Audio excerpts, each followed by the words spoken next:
하셨더라. 아멘. 할렐루야.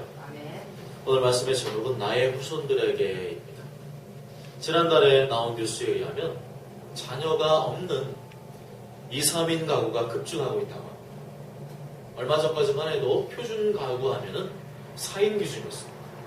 4인 기준의 표준 가족이라는 말은 이제는 옛말이 되어가고 있습니다. 우리나라 전체 가구에서 아동 없이 성인 2명으로만 구성된 가구의 비중은 1990년에는 9.9%였습니다. 그런데 12년이 지난 작년에는 27.9%로 무려 18%가 늘어났습니다. 성인 2명만 자녀 없이. 아동 없이 성인 3명으로만 구성된 가구 비중도 1990년에는 6.9%, 2012년에는 17.1%로 10.2%나 늘어났습니다. 그러니까 성인만 있는, 아동이 없는 가구가 폭발적으로 지금 늘어나고 있습니다. 반면 표준 가구로 분류되던 성인 2명과 아동 2명으로 구성된 가구 비중은 1990년 18.8%였는데 2012년에는 14.1%로 4.7%가 감소했습니다. 그리고 성인 2명과 아동 1명으로 구성된 3인 가구 비중도 1990년에는 14.5%였는데 2012년에는 8.6%로 5.9%나 감소했다고 합니다. 우리가 그냥 눈으로 보기에는 애들이 여전히 많은 것 같잖아요. 그렇지 않다는 겁니다. 불임이나 난임 부부를 제외하고는 전반적으로 우리나라의 젊은 성인들은 결혼을 하지 않고 있고, 결혼을 하고 있더라도 자녀를 낳지 않는 추세임을 알 수가 있습니다. 그런데 이것은 우리나라의 미래를 생각할 때 결코 바람직스럽지가 않습니다. 앞으로 우리나라는 초고령 시대를 맞이하게 될 것입니다. 의학기술이 발달하고 평균 수명이 늘어남으로 인해서 노인들의 수는 점점 더 많아집니다. 계속 많아집니다. 그렇지만 이들을 부양해야 하는 젊은이들의 수는 점점점 줄어들게 될 것입니다. 이렇게 되면 좋아할 일이 아닙니다. 노인들은 노령연금 타시니까, 국민연금 타시니까 좋아할 일이 아니라 나중에는요, 어떤 일이 벌어지냐면 국가 경쟁력이 약해집니다. 생산력이 떨어집니다. 그래서 이게 심해지면 어떻게 될까요? 막지 못하면 국가가 부도날 수 있습니다. 국가가 파산될 수 있습니다. 아주 심각한 사안입니다. 자신의 취미, 여가, 라이프 스타일을 추구하는 것은 좋은 거지만 자손을 번식하는 것은 선택사항이 아닙니다. 자손을 번식하는 것은 온 인류의 의무임을 우리는 알아야 됩니다. 성경에서는 자손이 번성하는 것이 하나님의 복이자 명령이라고 말씀합니다. 창세기 1장 28절에 하나님이 그들에게 복을 주시며 하나님이 그들에게 이르시되 생육하고 번성하여 땅에 충만하라, 땅을 정복하라, 모든 생물을 다스리라 말씀하고 있습니다. 하나님께서 인간을 창조하신 목적 중에 하나가 바로 후손들이 번성하는 것입니다. 아브라함을 향하여 약속의 말씀을 주실 때에도 하늘을 우러러 무뼈를 셀 수 있나 보라. 또 그에게 이르시되 내 자손이 이와 같으리라 말씀하셨습니다. 그만큼 하나님께서는 어떤 일보다도 자손들이 많아지고 번성하는 것을 매우 기뻐하시는을 알 수가 있습니다. 이 말씀 비춰볼 때 우리나라의 저출산 문제는 하나님이 기뻐하시지 않는 일입니다. 물론 우리나라의 저출산 문제는 사람들의 그러한 이기적인 마음뿐만 아니라 사회 구조적인 여건 때문에 발생된 문제이기도 합니다. 그렇다고 해도 자녀의 출산과 양육보다 자신들의 인생이 더 중요하기 때문에 자녀를 낳지 않겠다는 사고방식은 문제가 있습니다. 이러한 사고방식은 비성경적일 뿐만 아니라 지나친 개인주의적인 사고방식이라고 할 수 있습니다. 그러거나 말거나 우리 하나님의 자녀는 세상과 다른 생각을 가져야 합니다. 경제적 여건이 아무리 안 되더라도 자녀를 하나 이상은 낳아야 될 겁니다. 그리고 경제적 여건이 허락이 된다면 그 이상으로 많이 낳아야 된다고 생각을 합니다. 자녀를 낳고 키우는 일이 쉽지는 않지만 우리는 그와 관련된 여러 가지 이유들보다도 하나님 말씀을 소중히 여기는 사람들입니다. 자녀를 낳고 바르게 키우는 일은 하나님께 순종하는 것이고, 교회는 그 어떤 사역보다도 이 사역을 중요하게 여겨야 됩니다. 앞으로 교회에 나이 많으신 여집사님들이나 권사님들은 이런 젊은 여자 성도님들이 어린 자녀를 돌보고 키우는 데 있어서 불편함을 느끼지 않도록 관심을 가져야 합니다. 요즘 젊은 사람들이 뭐 교회를 안 한다고 뭐 열심히 없다 그런 말을 하지만 그런 말만 할 것이 아니라 그들이 자녀 양육 때문에 교회 사역에 소홀할 수밖에 없는 그런 이유를 알고 그런 이유를 공감해주고 그들을 세심히 배려하고 돌봐주는 사역을 본격적으로 시작해야 합니다. 지금은 예전처럼 자식들이 많아서 지네들끼리 알아서 자라고 크는 시대가 아닙니다. 집집마다 자녀가 있어도 하나 둘밖에 없습니다.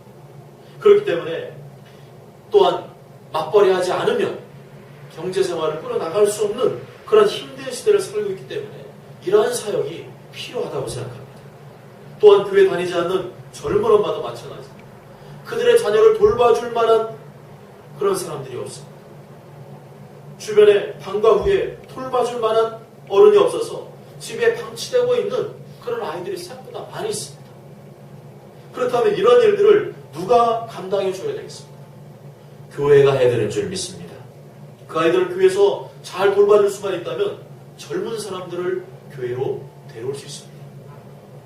그들은 자연스럽게 교회가 좋은 일하고 정말 나의 어려움을 그냥 말로만이 아니라 실제로 도와주니까 감사한 마음에 교회도 나올 수 있고 또 그들이 구원받게 된다면 얼마나 기쁜 일이겠습니까? 우리나라도 복지국가가 되어가고 있지만 국가가 이 모든 문제를 해결해 줄 수는 없습니다. 예전에는 대가족을 이루며 살았습니다. 가족수가 많았습니다. 그래서 내가 아니어도 어린 자녀들을 돌봐줄 만한 사람들이 많이 있었습니다. 그렇지만 지금은 다 뿔뿔이 흩어져 살고 있습니다. 그렇기 때문에 어린 자녀를 돌봐줄 만한 사람이 없습니다. 요즘 시대가 얼마나 흉흉합니까? 어른들, 지나간 어른들한테요, 바뀔 수가 없어요. 예전 같으면 어른들한테 그냥 맡겨두고 바뀌고 가고 그랬는데 요새는요, 이웃 어른도 믿을 수가 없어요. 이웃 어른이 더 못된 짓을 하는 경우를 우리는 뉴스를 통해서 보기 때문입니다. 그러므로 자녀를 갖지 않은 사람들을 무조건 뭐라고 할 것이 아니라 그들의 경제적인 이유로, 여건상의 이유로 자녀를 낳기 꺼려하는 부분을 국가나 지방관청뿐만 아니라 우리 지역교회들이 발벗고 나서야 된다고 저는 강력히 주장을 합니다. 그래야 할 때 이런 저출산 문제로 인한 국가적인 어려움도 극복할 수 있게 되고 교회는 하나님 말씀 앞에 이러한 자녀를 번성케 하고 신앙으로 기르는 일 앞에 순종할 수 있게 되는 것입니다.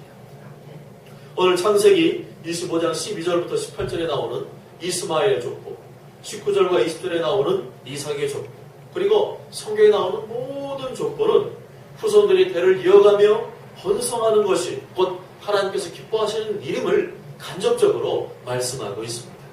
사라도 죽고 오늘 25장에 와서는 아브라함도 죽었습니다. 그렇지만 그에게 약속하신 언약은 끊어지지 않고 있습니다.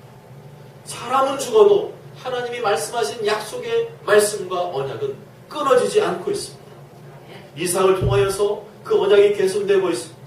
만일 이삭이 태어나지 않았더라면 아브라함이 하나님과 맺은 언약은 계승되지 못했을 것입니다. 하나님께서는 이 언약이 끊어지지 않도록 아브라함은 나이 100세에 기적적으로 이삭을 선물로 주셨습니다. 또한 이삭에게 믿음의 배우자를 허락하여 주셔서 그 다음에 후손에게도 이 언약이 이어지게 하셨습니다. 그러나 하나님과의 언약은 아무에게나 이어지지 않습니다. 이스마엘도 아브라함의 자식이었지만 믿음이 없는 그와는 언약을 맺지 않으셨습니다. 오직 믿음의 후손들에게만 하나님의 언약이 이어지게 하셨습니다. 아브라함이 이것을 알았기 때문에 가나안 땅의 이방 여인을 며느리감으로 맞이하지 말고 오로지 고향 땅에 가서 신앙이 잘 보존된 며느리감을 데려오라고 했던 것입니다. 신앙은 외적인 조건이나 실력이 되면 얻을 수 있는 것이 아닙니다. 세상에서는 구할 수 없는 보석과 같이 매우 귀한 것입니다. 신앙은 하나님께서 선물로 주셔야만 받을 수 있는 매우 특별한 것입니다. 에베소 2장 8절과 9절에 너희는 그 은혜에 의하여 믿음으로 말미암아 구원을 받았으니 이것은 너에게서 난 것이 아니요 하나님의 선물이라.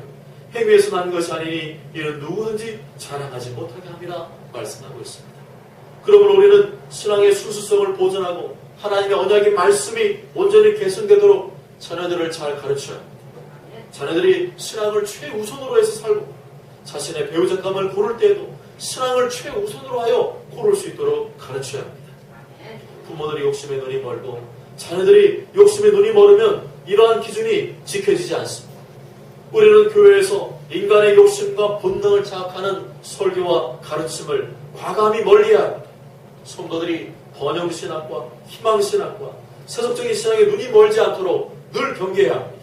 세상의 욕심은 이 땅에서 끝나지만 신앙은 저 하늘에서도 영원토록 빛나는 다이아몬드와 같은 것임을 우리는 철저하게 가르쳐야 합니다. 그런데 21절에 보니까 문제가 생겼습니다. 이삭이 대를 이을 언약의 후손이 생기질 않았습니다. 이삭이 그의 아내가 임신하지 못함으로라고 말씀합니다. 이대로 가다가는 대가 끊길 판이었습니다. 이삭과 리브가는 크게 염려가 되었을 것입니다. 이삭의 40세의 늦은 나이에 리브가와 결혼을 했는데 26절 하반절을 보면 60세가 되어서야 자식을 얻게 되었습니다. 하나님의 언약을 잇기 위해서는 반드시 이삭에게 자녀가 있어야 된다는 사실을 하나님은 잘 아셨습니다.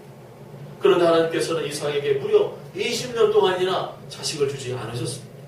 주시려면 빨리 주시지. 왜 하나님께서는 20년이라는 긴 세월이 흐른 다음에 주셨을까요? 일반적으로 사람들이 말하듯이 뭐든 쉽게 주면 고마우지 않아. 그렇기 때문에 그랬을까요? 물론 그런 이유도 있을 수가 있습니다. 그러나 그보다는 이삭에게 인생의 문제를 주심으로 그것을 통하여 하나님께 기도하고 부르짖는 신앙의 훈련을 하셨던 것입니다. 21절 다 함께 읽어보실까요? 21절 시작. 이삭이 그의 아내가 임신하지 못함으로 그를 위하여 하나님께 간구하며 여호와께서 그의 간구를 들으셨으므로 그의 아내 리브가가 임신하였더니 아멘. 리브가가 임신하지 못했기 때문에 이삭이 하나님께 간구했습니다. 당시 여자가 임신하지 못하는 것은 매우 수치스럽고 부끄러운 일이었습니다. 아예 인간 취급을 하지 않았습니다. 하나님은 이삭과 리브가에게 이러한 수치와 부끄러움을 경험하게 하셨습니다. 그것을 통하여 하실 일이 있었던 것입니다. 만일 20년이라는 인고의 세월 없이 그냥 당장 자식을 주셨더라면 이삭이 과연 기도했을까요? 잘하지 않았을 겁니다. 이삭 입장에서는 자식을 주시는 것이 중요하고 문제를 해결해 주시는 것이 중요합니다. 즉각적으로 응답해 주시는 것이 중요합니다. 그렇지만 하나님 입장에서는 그게 아니었습니다. 이삭을 다듬고 훈련시키는 것이 그보다 더 중요했습니다. 이사야 55장 8절과 9절에 이는 내 생각이 너의 생각과 다르며 내 길은 너의 길과 다름이니라. 이는 하늘이 땅보다 높음 같이 내 길은 너의 길보다 높으며 내 생각은 너의 생각보다 높음이니라 말씀합니다. 사람이 기도하지 않고도 좋은 일이 생기면 쉽게 잊어버립니다. 기도를 별로 안 했는데 좋은 일이 생기면 내가 뭘 잘해서 괜찮은 사람이냐 착각을 하게 됩니다. 그러나 기도 응답이 더디면 어떻게 됩니까? 계속 기도하게 됩니다. 더 간절히 부르짖게 됩니다. 그렇게 해서 기도 응답이 되면 내가 한 것이 아니라 하나님께서 하신 것임을 인정할 수밖에 없습니다. 평생 두고두고 간증거리가 되게 하십니다. 그렇습니다. 성도는 기도를 통하여 살아계신 하나님을 경험하게 되고 기록된 성경 말씀이 예나 지금이나 변함없는 약속의 말씀임을 깨닫게 됩니다. 그러므로 우리는 인생 여러 가지 어려움과 문제를 만났을 때 기도부터 해야 됩니다. 하나님께서 나에게 기도하도록 인생의 문제를 허락하신 것이라고 생각을 해야 합니다. 하나님은 그 문제를 두고 지금 당장 하나 앞에 나와 기도하기를 원하십니다. 그런데 만일 어려움이 찾아왔는데도 기도하지 않는다면 어떻게 될까요? 기도할 때까지 하나님께서는 더 강한 강도로 압박하실 수 있습니다. 저절로 탄식하며 기도하게 만드실 수 있습니다. 그것은 하나님께서 우리를 사랑하지 않기 때문이 아니라 기도를 통하여 하나님을 경험하게 하고 만나게 하고 나로 하여금 기도의 사람, 신앙의 사람으로 변화시키기 위한 하나님의 깊은 사랑이 담겨져 있는 줄 믿습니다. 히브리서 12장 11절에 무릇 징계가 당시에는 즐거워 보이지 않고 슬퍼 보이나 후에 그로 말미암아 연단받은 자들은 의와 평강의 열매를 맺느니라. 계시록 3장 19절에 무릇 내가 사랑하는 자를 책망하여 징계하노니 그러므로 내가 열심을 내라 회개하라 말씀합니다. 이스라엘 하나님께서는 이삭으로 하여금 기도하는 훈련, 인내하며 기다리는 훈련, 그리고 끝까지 하나님을 의심치 않고 하나님을 신뢰하는 믿음의 훈련을 하시기 위해서 20년이라는 긴 세월이 걸리게 하셨습니다. 또한 태어날 자식 입장에서도 그런 부모를 만나는 게 축복입니다. 신앙적으로 덜 익은 부모 밑에서 자라는 것보다 연단되어지고 다듬어진 부모 밑에서 자라는 편이 자라도 상처를 덜 받고 신앙적으로 건강하게 자라날 수가 있습니다. 어떻습니까? 우리는 나만을 생각하고 나 중심으로 모든 것을 이해하려고 하는 편협한 그런 사고를 합니다. 그렇지만 하나님께서는 나만 생각하지 않습니다. 나뿐만 아니라 내 주변의 사람들과 나아가 하나님 나라에 부합한 인물이 되도록 종합적으로 내 인생을 이끌고 계심을 이해해야 합니다. 결국 내가 기도하고 내가 변화되면 나만 좋은 것이 아니라 주변 여러 사람들에게도 좋은 것이고 하나님 나라와 영광을 위해 내가 더욱더 효과적으로 쓰임받게 되는 줄 믿으시길 바랍니다. 이렇게 20년 만에 리브가가 임신하게 되니까 이삭이 얼마나 기분이 좋았겠습니까? 나이 60에 자식을 얻게 되었으니까 싱글벙글하면서 만나는 사람마다 얼마나 자랑을 했겠습니까? 그런데 그 기쁨도 잠시였습니다. 리브가의 뱃속에서 심상치 않은 일이 벌어졌습니다. 22절에 그 아들들이 그의 태 속에서 서로 싸우는지라 말씀합니다. 여기서 나오는 싸운다는 말은 히브리어로 보면 압박하다, 깨뜨리다 그런 뜻입니다. 좀 과격한 표현입니다. 쉽게 말하면 엄마의 배가 막 불꾹불꾹 막 노동칠 정도로 뱃속에 쌍둥이가 서로 막 밀고 당기고 막 심하게 다투고 있었음을 표현하는 것입니다. 어찌나 심하게 다투었던지 이게 근심거리가 됐어요. 이거 보통 일입니다. 20절 하반절에 또다시 이삭이 기도하기 시작합니다. 그가 이르되 이럴 경우에는 내가 어찌할꼬 하고 가서 여호와께 묻자온대라고 말씀합니다. 정말 걱정될 정도로 엄마 뱃속에서 쌍둥이가 싸우자 이삭은 기도했습니다. 사람은 평탄하면 잘 기도하지 않습니다. 내가 감당할 만한 수준이면 기도하지 않습니다. 그러나 내가 걱정하고 염려할 만한 수준에 이르게 되면 기도하게 됩니다. 하나님께서는 이런 인생의 문제를 통하여서 하나님께 나와 엎드리도록 인도하는 것입니다. 그렇게 기도했더니 하나님께서 말씀하시죠. 23절 함께 읽어보실까요? 23절 시작. 여호와께서 그에게 이르시되 두 국민이 내 태중에 있구나. 두 민족이 내 복중에서부터 나누이리라. 이 족속이 저 족속보다 강하겠고 큰 자가 어린 자를 섬기리라 하셨더라. 아멘. 하나님은 뱃속에 있는 두 아이가 두 국민, 두 민족이라고 말씀합니다. 뱃속에 있는 아기가 뭘 이해하고 깨닫겠습니까? 그들이 지금 무슨 그럴 만한 행동이나 일을 저질렀습니까? 아닙니다. 태중에 두 아이가 아무 일도 하기 전에 그럴 만한 자격을 갖추기도 전에 이미 하나님께서는 이 두 아들의 미래를 내다보셨습니다. 뿐만 아니라 창세 전에 이들이 태어나기도 전에 이미 두 아이에 대한 계획을 세워놓으셨던 것입니다. 로마서 9장 11절에 그 자식들이 아직 나지도 아니하고 무슨 선이나 악을 행하지 아니한 때에 택하심을 따라가는 하나님의 뜻이 행위로 말미암지 않고 오직 부르시는 이로 말미암아 서게 하려 하사 리브가에게 이르시되 큰 자가 어린 자를 섬기려 하셨나니 기록된 바 내가 야곱은 사랑하고 에서는 미워했다함과 같으니라 말씀합니다. 하나님은 모든 사람이 구원받기를 원하십니다. 그렇지만 모든 사람이 구원받는 것은 아닙니다. 야곱은 택함받았지만 에서는 택함받지 못하였습니다. 사람은 본래 죄성을 갖고 태어나기 때문에 하나님의 은혜가 그 사람에게 임하지 아니하면 스스로의 힘과 능력과 지혜로 구원받을 사람은 아무도 없습니다.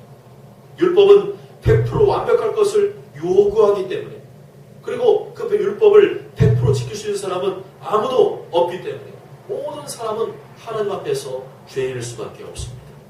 그래서 예수님이 이 땅에 오셨습니다. 아무 죄 없인 하나님의 아들 예수님이 우리의 모든 죄를 대신 짊어지시고 십자가에서 나 대신 희생제물로 바치셨습니다. 이 사실을 믿는 자에게는 영원한 생명과 천국이 허락되지만 이 사실을 부인하고 거부하는 자에게는 자신의 죄값대로 죽음 이후에 무서운 심판을 받게 됩니다. 요한복음 3장 17절과 18절에 하나님이 그 아들을 세상에 보내신 것은 세상을 심판하려 하심이 아니요 그런 말미암아 세상이 구원을 받게 하려 하십니다.